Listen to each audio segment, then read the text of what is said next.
Photo print করা হয়ে গেছে, এখন বলছে কেক নাকি আর নেবে না। নমস্কার, আমি পায়েল। আমার লোকেশন নিচে পূর্ণিয়ার ব্যারাকপুর। স্ক্রিনে দেওয়া নাম্বারে যে কোনো অর্ডার পারপাসে তোমরা হোয়াটসঅ্যাপ করতে পারো। বড় কেকের ক্ষেত্রে অ্যাডভান্স নিলেও ছোটোখাটো কেকের ক্ষেত্রে এখনও আমি অ্যাডভান্স নিই না। যারাই অর্ডার করে বলি একেবারে ডেলিভারির সময়তেই দিও, অ্যাডভান্স করতে হবে না। কিন্তু এখন থেকে দেখছি সেটাও করতে হবে। একজন অর্ডার প্লেস করেছিল, সে আমার এলাকাতেই থাকে, ইনস্টাগ্রামের থ্রু আমার সাথে যোগাযোগ করেছিল। সেই অর্ডারটা অনেক দিন আগেই প্লেস করে দিয়েছিল এবং তার ফটোটাও আমি প্রিন্ট করে নিয়ে চলে আসি। তার কেকে একটা ফটো দেওয়ার কথা ছিল এবং যেদিনকে সে কেকটা নেবে জাস্ট আগের দিনকে মেসেজ করেছে সে নাকি কেকটা নেবে না।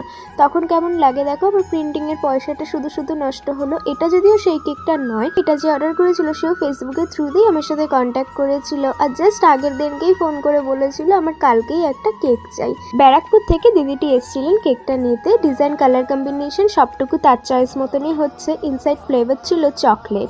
আমার বেন্টো কেকের প্রাইস কিন্তু 150 থেকে স্টার্ট হয়ে যায়, এরপরে ফ্লেভার ডিজাইন ওয়াইজ ডিপেন্ড করে। সবাই ভালো থেকো, রাধে রাধে। আজকের মতন টাটা।